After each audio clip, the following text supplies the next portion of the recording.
네, 안녕하세요. 연대 어학 석사 과정생 경은입니다. 저는 어학 전공이지만 문학 수업을 무척 좋아해서 아일랜드 희곡 수업을 수강했었는데요. 여러분들께 강추하고 싶은 작품이 있어 제가 작품을 분석한 것을 토대로 5분 순삭 영상을 쪄왔습니다. 물론 5분이 될지 10분이 될지 15분이 될지 모르겠는데 전 사실 애초에 4분으로 제작을 했는데 막상 찍어보니까 20분 각이더라고요. 그치만 최대한 빠르게 진행해 보겠습니다. 바로 아일랜드의 극작가인 코너 맥퍼슨의 더 위어를 가져왔습니다. 타라! 네, 코너 맥퍼슨에 대해서 간단히 설명부터 드려야 할 것 같은데요. 코너 맥퍼슨은 더블린 출생의 아일랜드 극작가입니다. 또한 감독이기도 한데요. 사실상 세계적 스타 작가라서 미국이랑 영국에서도 그의 작품이 이미 모두 공연이 된 바가 있습니다. 그의 작품은 주로 아일랜드의 현대사를 다루고 있으며 대표적인 작품으론 저희가 오늘 분석하는 더 위어가 있겠습니다. 위어는 아일랜드 현대사 중에서 절대 빼놓을 수 없는 켈틱 타이거에 대한 작품인데요. 켈틱 타이거란 1990년대 후반에서 2000년대 초반까지 이루어진 아일랜드 경제의 급속 성장 시기로 다양한 분야에서 급속 성장이 이루어지게 돼요. 그 급속 성장이 가능했던 이유는 우선 세율이 낮았고요. 그래서 국내 국제기업 할 거 없이 비즈니스를 하기에 아일랜드가 굉장히 유리했고 또한 아일랜드 국민의 교육 수준이 많이 상승했었기 때문입니다. 따라서 이 시기에는 국내 기업도 많이 성장을 했지만 해외 기업들도 다수 유치가 되었고 따라서 투자, 수출 증가 말할 것도 없고 실업률 훅 떨어지고 그쵸?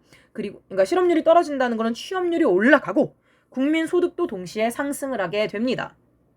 그야말로 아일랜드에 화려하게 잘 나갔던 시기였는데요. 근데 2008년 미국으로부터 발생한 경제 위기가 들이닥치게 되면서 여러분 기억나시죠? 서브프라임 모기지 사태가 있었잖아요. 그로 인해서 켈틱 타이거 역시 큰 타격을 받게 되고 이 화려한 켈틱 타이거의 역사는 막을 내리게 됩니다. 그럼에도 아일랜드는 현재도 잘 나갑니다. Don't worry. 자, 줄거리에 대해서 대략 말씀드릴게요. 줄거리는 우선 배경은 아일랜드 시골의 작은 술집입니다. 이 작은 술집, 펍이라는 것도 굉장히 아일랜드스럽죠. 주인공은 총 5명인데 남자 4세, 여자 하나예요. 그래서 모여가지고 술을 기울이면서 과거 썰을 푸는데 그 썰의 대다수가 유령 썰이에요. 그래서 이마저도 초자연적인 요소, 그러니까 귀신 같은 거를 자주 포함하는 아일랜드의 문화가 잘 반영되고 있죠. 근데 이러한 썰들 중에서는 무서운 것도 있는데 눈물을 자아내는 슬픈 썰도 있어요.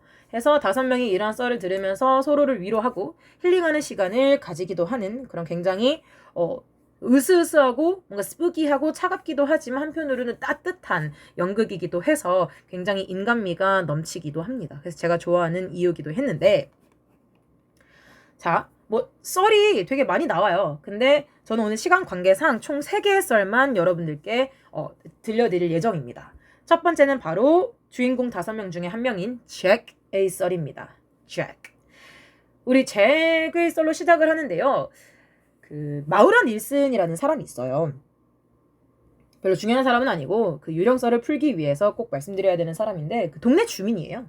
근데 이 동네 주민 마우라 닐슨이라는 사람의 집에 밤에 누가 자꾸 노크를 하는 거죠.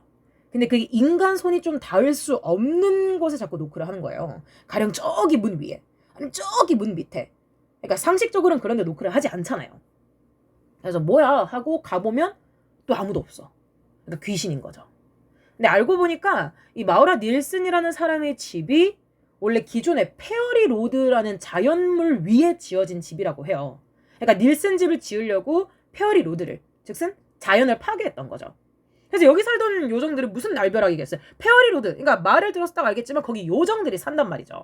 근데 여기 잘 살던 내돈내산 해가지고 집을 지어가지고 잘 살고 있던 요정들은 무슨 날벼락이겠어요. 요상한 시멘트 막 건물 같은 거 없을 때는 내 맘대로 들락날락이었는데 요상한 벽돌 시멘트 건물이 들어오고서는 이거 내 집인데 이거 노크를 하고 열어줘야 지나갈 수 있게 된 거 아니겠어요? 요정 입장에서는. 그러니까 환장하는 노릇인 거죠, 요정은. 그래서 노크를 해가지고 문 열어달라. 한편으로 그런 것도 있을 거고 아니면 좀 괴롭히는 것도 없잖아 있지 않겠어요? 내 집인데 뭐하냐 이런 느낌으로. 그래서 막 노크를 해. 그래서 닐슨이 그 노크 소리에 쫄아가지고 그 노크가 들린 날 밤이 유독 추운 겨울밤이었는데 무서워가지고 장작을 가지러 가질 못하겠네. 그래서 장작도 없이 그 추운 집에서 덜덜 떨면서 밤을 보냈다. 뭐 이런 얘기가 나옵니다. 근데 이게 또 닐슨이 아니라 닐른이군요, 여러분. 제가 자꾸 닐슨이라 했군요. 어쩐지. 대본에 제가 자꾸 닐슨을 적은 거예요. 닐슨 왜 이렇게 익숙하죠? 근데 아무튼 닐른. 큰일 났네. 이거 BK 사업단에서 이거 혼나는 거 아닌가? 자, 여러분, 닐런입니다. 닐런. 갸우뚱 안 하신 분 뭐예요? 갸우뚱 하셨어야죠. 라고 책임 전가하기. 자, 아무튼 여러분, 두 번째는요. 죄송합니다. 닐런이고요. 닐런이 또 안 된 게 그 닐런 집에 시간이 지나고 또 노크 소리가 들려요. 이게 언제냐면 시골에 이 제목처럼 The Weir, 즉슨 댐을 설치하게 되거든요. 댐을 설치하고 또 노크가 들리는 거야. 네, 그럴 수밖에 없는 게 이 댐을 설치한다는 것 자체가 자연 파괴가 필히 수반이 되잖아요. 그래서 자연이 또 경고를 하는 거죠. 그 이전의 요정처럼. 그래서 이 글이란다. 이 연극은요, 사실상 보고 있으면 굉장히 뭐랄까요, 자연 훼손을 일삼는 현대인들한테 자연물들이 경고하는 듯한 암시가 굉장히 많아요. 이런 뭐 노크도 있고, 뭐 바다의 울음소리, 뭐 이런 얘기도 나오고요. 그래서 굉장히 좀 많은데, 시간 관계상 제가 모든 걸 말씀드릴 수는 없고, 여기까지 말씀드리겠지만, 이런 제게 썰을 통해서 알 수 있는 것은 그 당시의 시대적 상황을 봤을 때 켈틱 타이거가 시작이 되면서 시골에까지 현대화가 미쳤고, 그에 따라서 자연 파괴가 일어났고, 그쵸, 이런 부분 자명하게 우리가 알 수 있고요.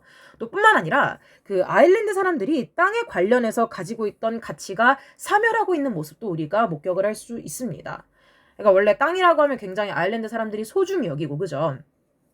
자연물들 중에서도 그런 느낌이 있었는데, 이런 자연 땅을 쉽게 파괴하고 어떤 세속적인 이익을 추구하는 인간의 모습을 적나라하게 보여주면서 이거는 좀 아일랜드 사람스럽지 않다, 이건 아일랜드인답지 않다, 뭐 이런 메시지를 보여주고 있는 거죠. 그래서 환경 파괴 그만해, 멈춰! 라는 메시지도 있지만, 한편으로는 아일랜드인의 전통적인 땅에 대한 가치를 이제 recover 해라, 각성해라, 이런 메시지도 숨어있지 않나라고 생각을 합니다. 되나요? 자, 두 번째, 벨러리의 썰입니다. 벨러리의 썰은 진심 좀 슬픈데요. 저는 읽다가 울었는데 여러분들은 어떨지 모르겠습니다. 전 연극을 읽다 잘 울어요. 제가 많이 울었던 연극이 두 가지가 있는데, 첫 번째가 더 위였고요. 두 번째가 Juno and the Peacock이라는 또 유명한 극이 있어요.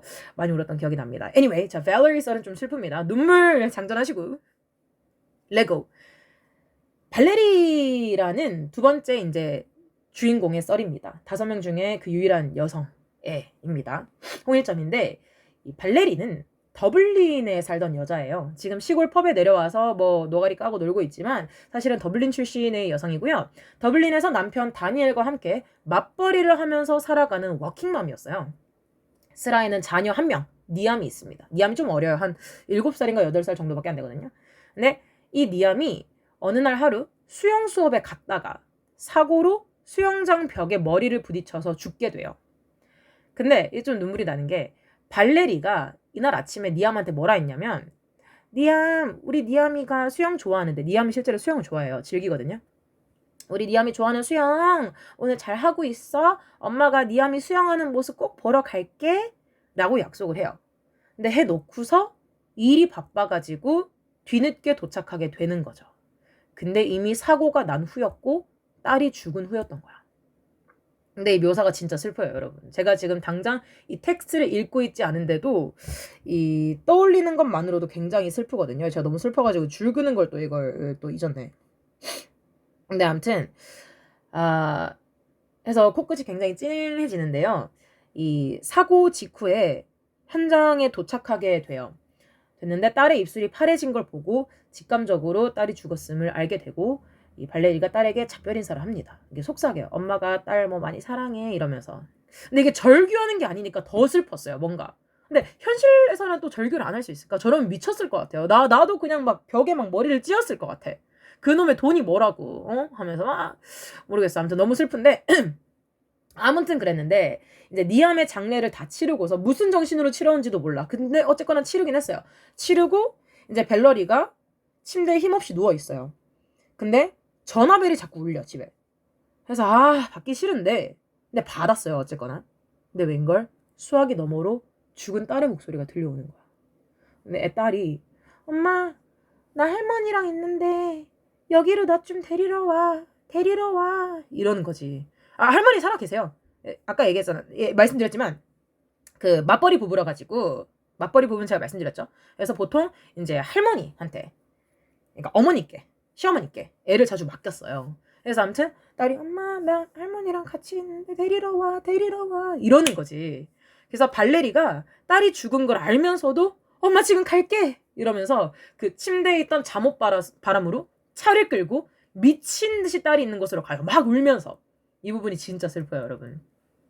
슬픈데 설명해서도 너무 코가 찡하네. 그래서 가요. 근데 뭐 당연히 딸은 없죠.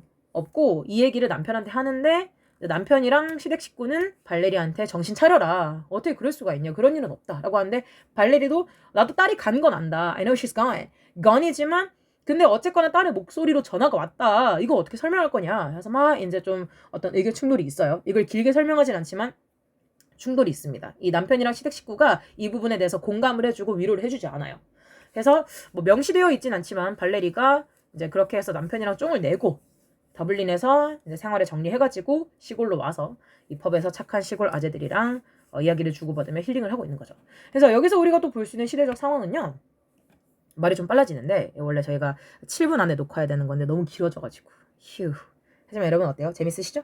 자, 여기서 우리가 알 수 있는 시대적 상황은 벨러리가 켈틱 타이거 당시의 여성의 사회 진출을 상징을 하면서도 한편으로는 다소간에 소홀해질 수밖에 없었던 어머니의 역할을 암시를 하고 있습니다. 그러니까 사회에 기여도 하고 그죠? 어떤 가정 내에서의 여성의 지위가 올라가고 좋은 점도 많기는 했어요. 하지만 한편으로는 의도하지 않았지만 양육자로서의 의무를 태만했고 따라서 당연히 이렇게 보호를 받아야 할 아이에게서 보호권을 박탈해버린 셈이 되는 거죠. 근데 여러분 저는 이렇게 얘기하기도 참 그런 게 저희 엄마도 맞벌이셨거든요. 그러니까 돈을 벌어서 자녀한테 어떤 물질적인 풍요를 주는 것 또한 부모로서의 역할이잖아요. 근데 그러려면 엄마가 나가서 돈을 벌어와야 하는 건데 돈 벌어오는데 엄마 아빠 뭐 그런 역할이 또 어디 있겠어요. 벌어올 수 있는 사람이 벌어오는 거죠. 그래서 엄마도 벌어오는 건데 이게 참 그죠. 한편으로는 뭐 가정 내에서의 뭐 아무튼 그렇습니다. 좀 어려워요. 발레리의 이야기가. 제가 보기엔 그랬습니다. 되나요? 자, 그 다음 잭의 썰로 넘어갑니다. 세 번째는 다시 잭의 썰입니다. 사실 잭이랑 발레리만 푸는 게 아니라 짐도 풀고 뭐 다 풀어요. 푸는데 시간 관계상 제가 딱 가장 여러분들이 이목을 끌 수 있을 만한 거 세 가지로 가져왔는데 세 번째, 즉슨 마지막인데요. 마지막 썰은 잭이 푸는 썰인데 이건 유령 썰은 아닌데요. 잭의 어쩌면 여러분들이 더 좋아하는 썰일 수도 있어요. 잭의 전 여친 썰이에요. 뭐냐면 잭이 전 여친이 원래 있었어요. 그럼 지금은 뭐냐고요? 지금은 싱글이에요. 50대 싱글인데 원래 여친이 있었는데 이 여친이 또 야만캐예요. 그래서 시골떼기를 벗어나서 뭐 잭은 아직 못 벗어났지만 그 당시에 여자친구는 이제 같이 여기 시골에 살다가 더블린으로 이주해서 벗어나는 아무튼 여러분 시골떼기를 벗어나서 더블린으로 같이 가자! 드가자를 외치는데 잭은 이유 모를 두려움이란 망설임으로 인해서 여자친구의 의견에 따르지 않아요. 그래서 여친만 보내고 본인은 안 갑니다. 근데 뭐 간혹 올라가서 여친이랑 뭐 뜨밤 보내는 정도로만 갔다 오지 정착할 생각 일단 없고요. 여자친구와의 관계에서도 좀 미적지근해요. 그러니까 한마디로 좀 뭐랄까요? 좀 하남자야. 그쵸? 아니 여자친구 보내고 깨끗하게 놔주던지 그것도 아니고. 그래서 여러분 근데 여러분 또 뭐 깨끗하게 놔주긴 하네. 그러다가 여친이랑 쫑을 내요. 근데 여러분 사실 깨끗하지도 않아요. 이 잠수 타거든요 얘가. 잠수 타서 여자친구랑 쫑을 내는데 그러니까 진짜 하남자야 하남자. 근데 그렇게 해서 헤어지고 이 여자친구도 한따까리 하는 애인 거예요. 자기 결혼한다고 청첩장을 보내네. 전 여친이. 그러니까 남자도 하남자인데 여자도 노빠꾸야. 전 남친한테 청첩장을 보낼 건 또 뭐야. 거의 뭐 축가는 에일리 보여줄게 불러줘야 돼 진짜. 보여줄게 완전히 이거. 그래서 아무튼 그렇게 해서 청첩장을 보내요. 보내고 이 잭이 또 안 가면 그만인데 얘 또 가네. 또 부글부글 하면서도 속으로는 아니야. 난 축하해줄 여유 있어. 나 이런 상남자야. 를 보여주러 가는데 오히려 가서 멘탈이 파사삭 돼서 나와요. 왜냐면 이제 신랑 신부가 이렇게 행진을 하잖아요. 이렇게 해가지고 오랜만에 그림을 또 그리네. 이거 손잡고 행진하죠? 이렇게 뭔가 부케를 같이 든 것 같네. 뭐 같이 들면 같이 드는 거죠. 그래서 행진을 하는데 행진을 할 때 이제 축하해주는 사람들이 보일 거 아니에요. 그 중에 하나 이렇게 잭이 있었어. 얘가 잭. 해서 따라 하고 둘의 눈이 마주쳐. 근데 그 여친의 눈빛이 어땠는 줄 알아요? 오빠가 아니라 손님 1 어서 오고 이런 눈빛인 거야. 그러니까 아무런 관심이 없어 전 남친한테. 근데 왜 아니겠어? 그쵸 여러분. 남자가 맨날 막 뜨밤만 보내러 여기 잠깐 왔다가 가고 그러다가 잠수 타다 헤어지고 당연히 여러분 당연히 관심이 없고 아니 싫지 오히려. 결혼식에 부른 저희는 또 뭘까? 근데 암튼 관심이 없어. 근데 잭은 속으로 좀 기대를 했나 봐요. 근데 여친의 눈빛이 너무 니 뭐 돼? 이런 눈빛인 거지. 너 뭐 되니? 그래서 거기서 현타가 빠방 하고 시게 오고 멘탈이 완전 와르르 멘션. 그냥 상처 받고 막 그게 트라우마로 남고. 그래서 뭐 이후에 식장에서 또 나와가지고 촬영하게 그죠 여러분. 뭐 비 맞은 생쥐꼴 해가지고 돌아다니다가 또 술집 들어가서 술 한잔 깔짝이다가 뭐 그러다가 이제 그게 평생의 트라우마로 남아요. 그때 자신의 선택 그리고 뭐 그 여자를 떠나보낸 거 이 모든 게 트라우마가 돼가지고 뭐 이런 얘기를 해요. 단 하루도 이 아침에 깰 때 자기의 전 여친의 이름을 안 부르면서 깬 적이 없다. 그러니까 매일 아침 여자친구의 이름을 부르면서 깬 거죠. 가령 여자친구 이름 경은이면 경은아 이러면서 깬 거지. 가지마 경은아 이러면서. 슬프죠. 슬픈데 자 슬프지만 우리 할 건 해야 되니까. 자 여러분 그래서 여기서 우리가 또 알 수 있는 거는 어떤 역사적 맥락이 또 있거든요 여러분. 켈틱 타이거라는 거대한 시류를 여러분 반기는 사람도 있었겠지만 거부하는 사람들도 잭과 같이 분명히 있었다는 거죠. 그래서 더블린에 대한 이유 모를 두려움은 오랫동안 소속되었던 시골에서 오는 안락함 그리고 소속감도 있었겠고요. 따라서 전통적인 거 본인이 익숙한 거를 고수하고 새 시대의 혁신을 거부하는 태도를 보여줄 수밖에 없는 점도 있었을 것 같아요. 그죠? 뿐만 아니라 그 당시에 아일랜드 시골 사람들한테는 외국인, 외지인에 대한 포비아 혹은 혐오 현상이 다소간에 있었다고 해요. 근데 그것이 드러난 것일 수도 있다고 생각이 드는 게 어쩌면 잭도 더블린이라는 곳에 가면 본인 역시 일종의 외부인이고 외지인이잖아요. 그래서 자기가 포비아나 혐오를 가지고 있던 그 외부인이 되는 게 본인 스스로가 그게 되는 게 싫었을 수도 있죠. 그래서 잭은 뭐 극에서는 이유 모를 두려움으로 인해서 이주를 선택하지 않았다고 하지만 아마 분석하기로는 이런 이유가 있지 않았나라고 생각이 들고요. 그렇게 해서 우리 잭은 인생의 기회를 놓치고 저는 또 이 밑줄 그을 타이밍을 놓치고 놓치고 어느새 시간은 흘러서 잭은 지금 50대에 접어들었고요. 여전히 싱글이고요. 근데 여러분 뭐 요즘 연예인들 보면 최성국 씨도 그렇고 50대에도 장가 잘 가시더라고요. 그러니까 여러분 이게 자기의 타이밍이 있다고 저도 생각을 해요. 저도 그 타이밍 빨리 와야 되는데 정말 미치겠어요. 왜 이런 얘기 하면 안 되죠. 중요한 영상에서 그죠?